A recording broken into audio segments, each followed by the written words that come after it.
আলোচনা করি। স্ত্রী বলছেন শোনো, বলে কি, তোমার বাপকে কাল থেকে রান্না করে খাওয়াতে পারবো না। বলে কেন রে ভাই? তোমার বাবা গালি দিয়েছে, তোর মা আমাকে দেখতে পায় না। এগুলো রাতে গল্প হয় কি হয় না? সত্যি করে বলেন তো, কোন হাদিস করে আলোচনা করেছেন? করেনি।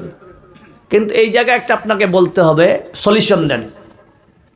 আপনি তো পুরুষ, আপনার স্ত্রী আপনার বাবা মায়ের অভিযোগ দিচ্ছে আপনাকে, তাহলে আপনাকে করণীয় কি? বাপ মাকেও সন্তুষ্ট রাখতে হবে, আবার স্ত্রীকেও সুস্থ রাখতে হবে, তাই তো? আচ্ছা, এবার আপনি যদি শিক্ষিত হন তাহলে কি বলবেন? আর যদি অশিক্ষিত হন তাহলে কি হবে?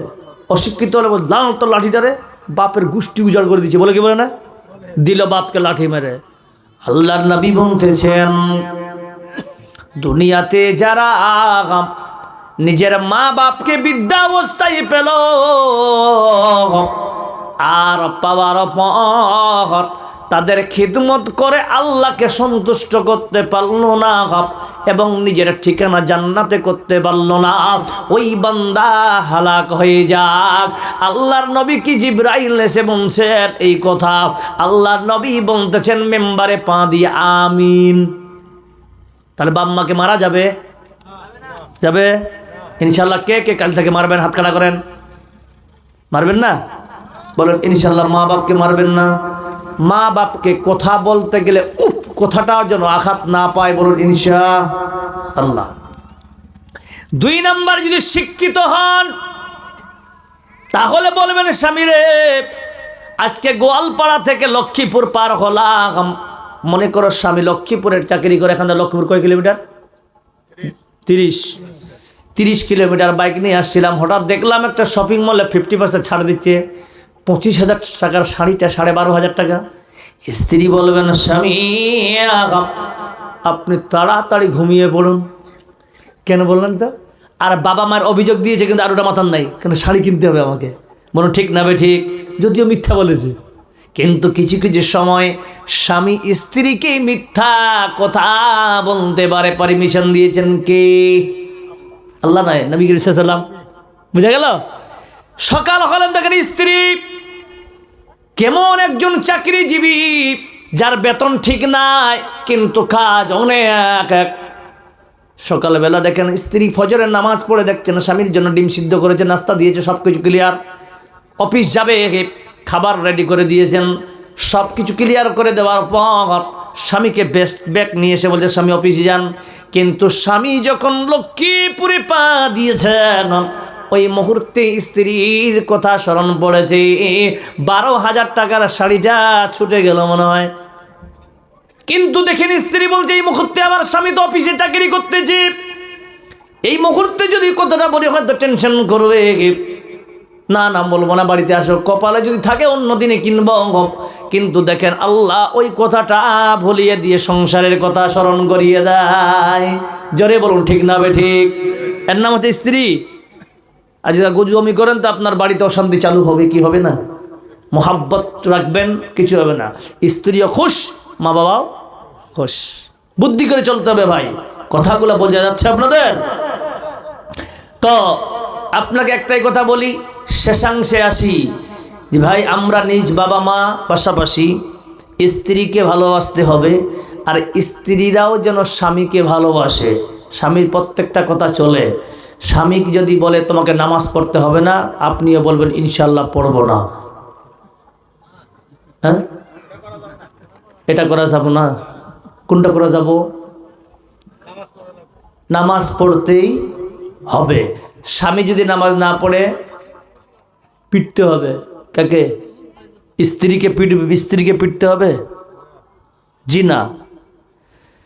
আল্লাহ নবী সাল্লাল্লাহু আলাইহি ওয়াসাল্লাম বলছেন সহিহ হাদিস বুখারীর, যে আল্লাহ তাআলা ওই স্বামী স্ত্রীকে খুব ভালোবাসে যে স্ত্রী রাতে উঠে তার স্বামীর মুখে পানি ছিটা দিবে এবং উঠে বলবে চলেন তাহাজ্জুদ পড়ি। বলুন সুবহানাল্লাহ বিহামদিহি। কেউ করেছে আপনাদের? নাই নাই, এই দেশের নেই, কিন্তু তৈরি করতে হবে ইনশাল্লাহ।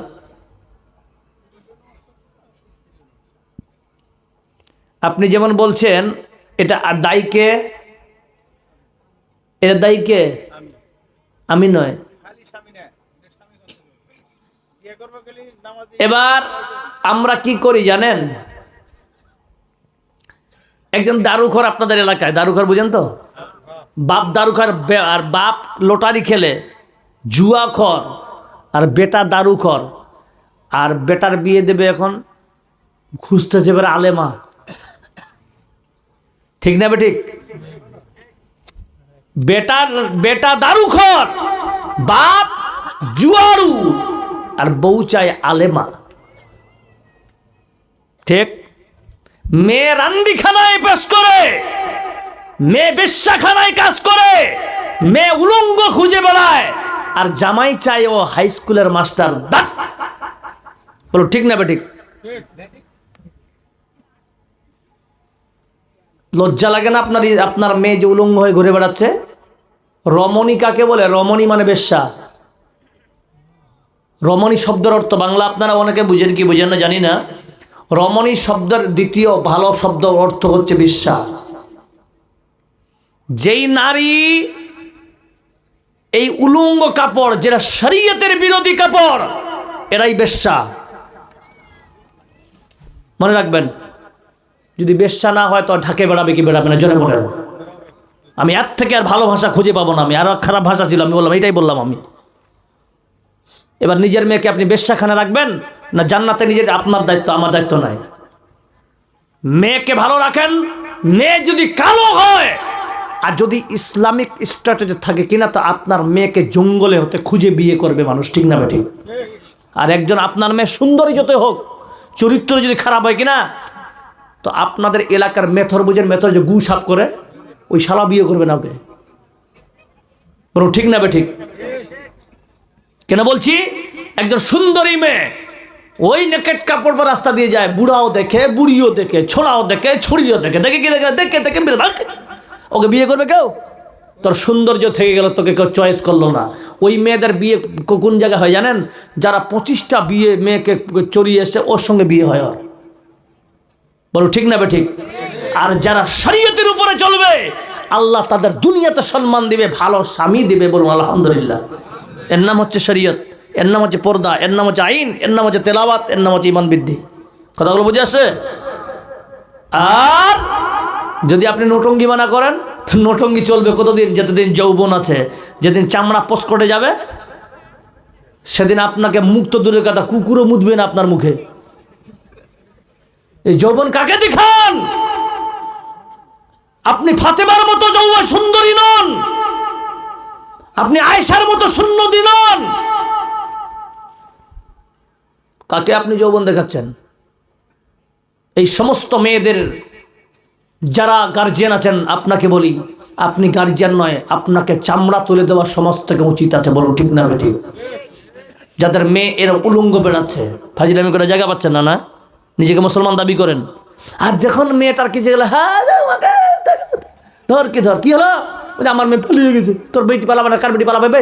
আমার বেটি পালাবে? হারাম খোর কোথাকার। এতদিন ধরে নিজের বেটিকে তুই ছুপিয়ে রাখিস নি, এখন পালিয়ে গেছে। মনে মনে ভাবছে ভালো হয়েছে। কেন রে? বলে ডিমেন্ড বেঁচে গেলাম। 3 বছর পর বেটি বাড়িতে ফেরত। কি হয়েছে? বলছে আমাকে রাখিনি, বার করে দিয়ে। তোকে বার করে? কাকে বার করে? তুই একজন বেশ্যা মেয়ে, তোর বিয়ে হয়েছে ঠিক আছে, আবার 2টা ছেলের সঙ্গে আবার লাইনে আছে, হটলাইন। বলো ঠিক না ঠিক? এই জন্য 2015-র পরে আগে ইয়াং ছেলে, ইয়াং মেয়েরা বিয়ে করতো পালিয়ে, এখন 4-5 ছোয়ালের মারা বেশি পালিয়ে বিয়ে করছে। বলুন ঠিক না ঠিক? বলছে ঠিক, কারেক্ট। কে বলছে কারেক্ট? কেন? কারণ এটাই কারণ, স্ত্রীকে আমরা সঠিক জায়গায় পর্যবেসিত না করার কারণে আমরা স্ত্রীদেরকে আজাদি দিয়েছেন। না তুই কত টাকার মোবাইল নিবি রে? 10,000। বলছে 20,000 টাকার মোবাইল নে। যেদিন থেকে মোবাইল দিয়ে সেদিন থেকে ওরা স্বামীকে কাট, দ্বিতীয় স্বামী ফাট। বলো ঠিক না ঠিক? হ্যাঁ, ফেসবুক আইডি লিখেছে রেণুকা পারভিন, ফটো দিয়েছে কার? ঐশ্বর্য রায়ের। ছেলেরা পাগল করে, এই মেয়েটা এরকম। আমাদের এলাকায় একটা ছেলে 18 বছরের বয়স, 16 বছরের বয়স, আর 45 বছরের মহিলার সঙ্গে প্রেম, লাস্টে বিয়ে থানায়। আমি গেছিলাম বিচার করতে, যে তখন এলাকার আমি জামিয়াতের একজন দায়িত্ব সভা তামকা ডেকেছিল। আমি বললাম, হারে তোর মায়াকে বিয়ে করবি রে? বলছে ওর আওয়াজটা দেখে পাগল হয়ে গেছিলাম আমি। নেস আস্তাগফিরুল্লাহ আল্লাযী লা ইলাহা ইল্লা এগুলো বাজে গল্প বলছিলাম আমি। এই জন্য কোরআন সলিউশন দিচ্ছেন। আমরা কোরআনের বাইরে যখন আমল করব তখন আমাদের অবস্থা এরকম হবে। বলুন ঠিক না বেঠিক? আল্লাহ কি বলছেন? লা তাদখুলু বুয়ুতান গায়রা বুয়ুতিকুম হাত্তা তাস্তানিসু ওয়া তুসাল্লিমু। কারো বাড়িতে ঢোকার সময় তার পারমিশন ছাড়া ঢুকিও না। যখন পারমিশন পাবে সালাম দিবে। আমরা সালাম তো উঠেই গেছি।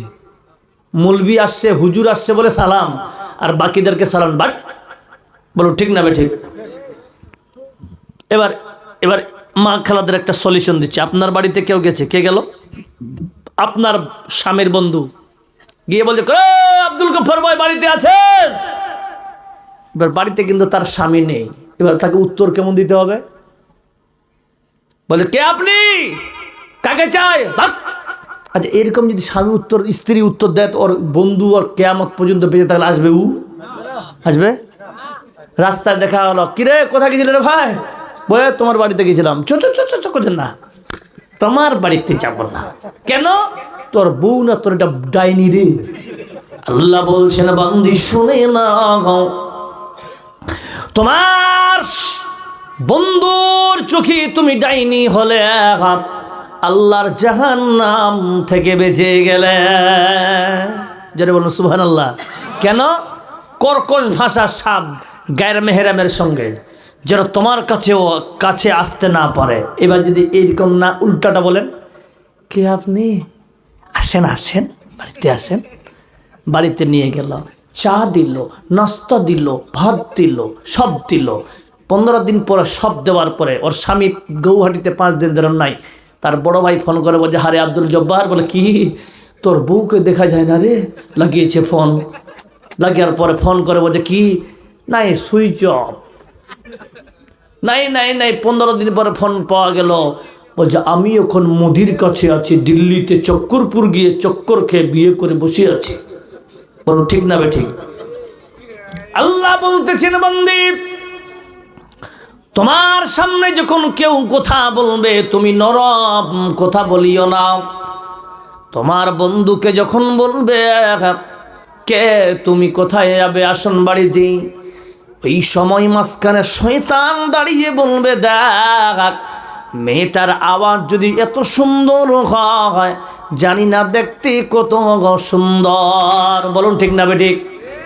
আজকে খানে সাক্ষাৎ হলো, কালকে মুলাকাত হোগি, তারপরে বিছানায় সুতিও হবে। আস্তাগফিরুল্লাহ রাব্বিল মিনকুল্লাহ। আপনারা রাগ করছেন, এটা হচ্ছে কিনা জোরে বলেন?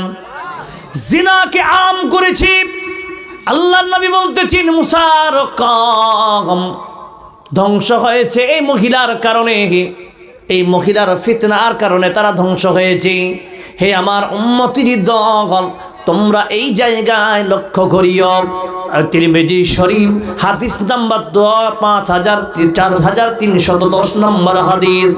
আল্লাহর নবী বলতেছি, আমার উম্মতিরা এমন একটাই গুনায় লিপ্ত থাকবে, ওই গুনায় লিপ্ত থাকার কারণে অধিকাংশ আমার উম্মত জাহান্নামে যাবে।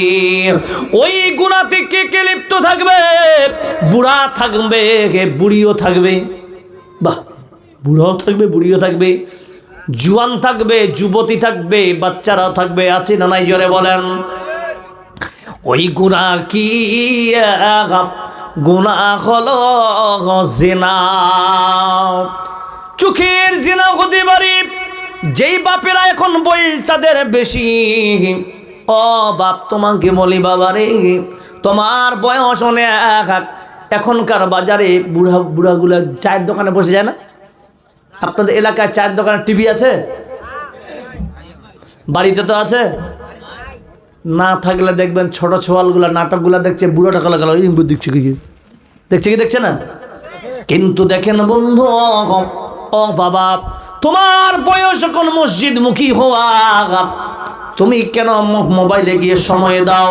মসজিদে গিয়ে সময় দাও, ইমান বৃদ্ধি হবে। কিন্তু দেখেন ছোটরাও, বাচ্চাগুলো আজকে জন্ম নিয়ে কালকে বলছে মোবাইল দে। ঠিক না ঠিক?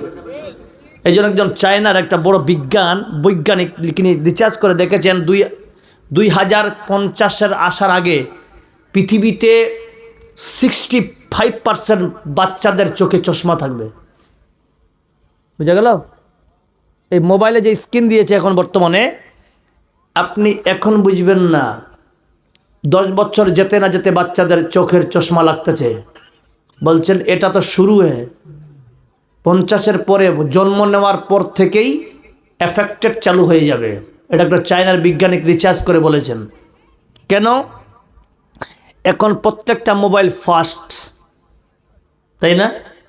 আগে স্যামসুং যখন প্রথম স্ক্রিন টাচ মোবাইল বের করেছিল তখন স্ক্রিন ছিল ছোট্ট, ওকে। আর স্যামসুং কোম্পানির এমন একটা ডিসপ্লে, এর ডিসপ্লের মধ্যে যে সৌন্দর্যটা আছে কিনা, এর কিন্তু ডিসপ্লেটা এত হেভি না দেখতে, কিন্তু এর পাওয়ারটা কিন্তু চোখে কম লাগে।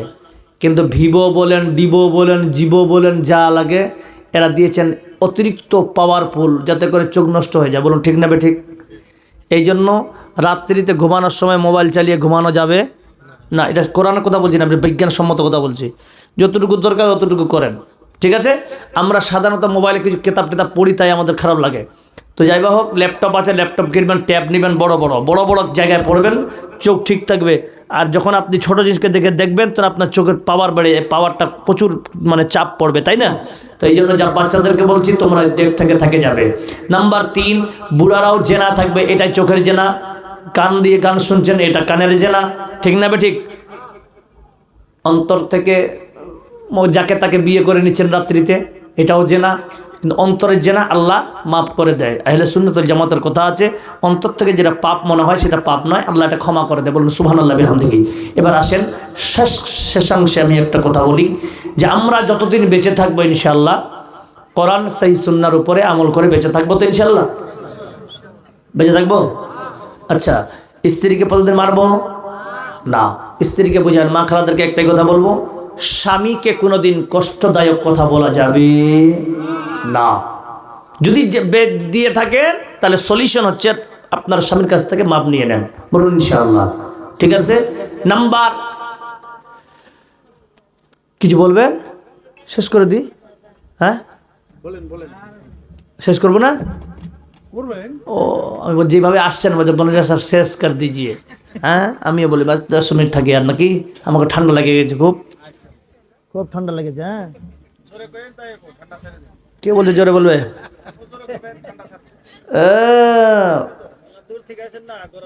বলছি চান্দা করতে হবে তো, চান্দা করতে হবে।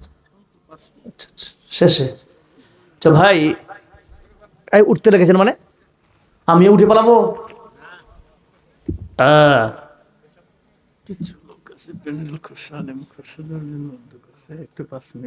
আমি লাস্টে বলছি, শেষ করার সময়, ঠিক আছে? দেখি, আচ্ছা দেখি মশলাটা, দেখি মশলাটা দেখি। না কোনো ব্যাপার নাই, বলছি